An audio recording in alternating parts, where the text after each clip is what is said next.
السلام علیکم۔ نیلم اسٹوڈیو میں خوش آمدید۔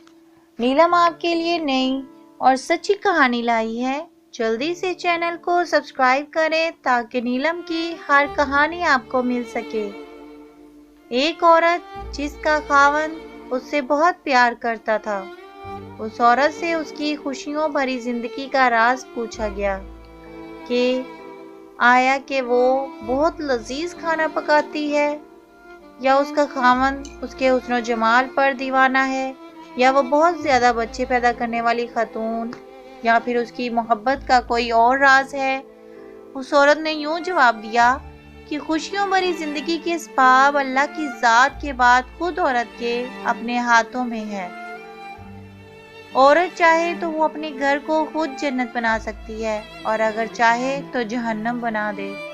مت سوچیے گا کہ مال و دولت خوشیوں کا سبب ہے۔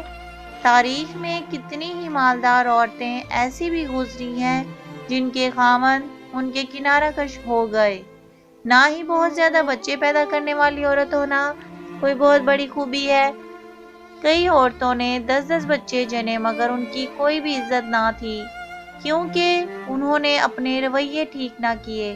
وہ اپنے شوہروں سے خصوصی محبت نہ پا سکے، بلکہ نوبت طلاق تک جا پہنچی۔ اچھا کھانا پکانا بھی کوئی خوبی نہیں ہے۔ سارا دن کچن میں کھانے پکانے کے باوجود بھی عورتیں خاوند کی شکایت کرتی نظر آتی ہیں۔ تو پھر آپ ہی بتا دیں اس پر سعادت اور مسرت بھری زندگی کا راز، اور آپ اپنے خاوند اور اپنے درمیان درپیش مسائل و مشکلات سے کس طرح نپٹا کرتی تھی۔ اس نے جواب دیا کہ جب میرا خاوند غصے میں آتا، اور بلا شبہ میرا خاوند بہت ہی غصیلا آدمی تھا، میں ان لمحات میں نہایت ہی احترام کے ساتھ مکمل خاموشی اختیار کر لیا کرتی تھی۔ احترام کے ساتھ خاموشی یعنی آنکھوں سے حقارت اور تنزیہ پن نہ جھلکے آدمی بہت عقل مند ہوتا ہے، ایسی صورتحال کو بھانپ لیتا ہے۔ تو ایسے میں کمرے سے باہر کیوں نہیں چلی جایا کرتی تھی؟ خبردار ایسی حرکت مت کرنا، اس سے تو ایسا لگے گا کہ تم اس سے فرار چاہتی ہو اور اس کا نقطہ نظر نہیں جاننا چاہتی۔ خاموشی تو ضروری ہے، خاموشی تو ضروری ہے ہی، اس کے ساتھ ساتھ خاوند جو کچھ کہے اسے نہ صرف سننا بلکہ اس سے اتفاق رکھنا بھی اتنا ہی اشد ضروری ہے۔ میرا خاوند اپنی باتیں پوری کر لیتا تو میں کمرے سے باہر چلی جاتی تھی، کیونکہ اس سارے شور شرابے کے بعد میں سمجھتی تھی کہ اسے آرام کی ضرورت ہے۔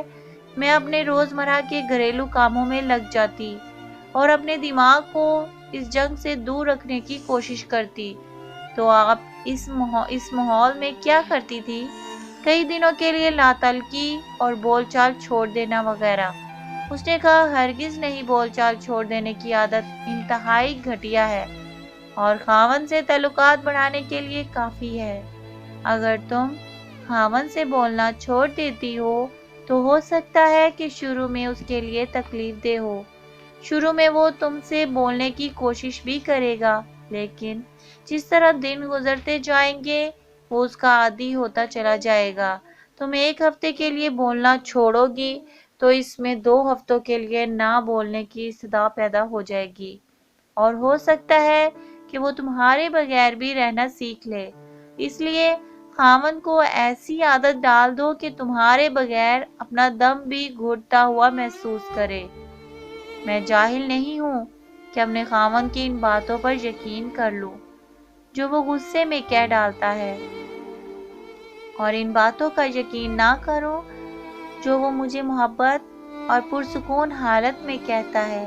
تو پھر آپ کی عزت نفس کہاں گئی؟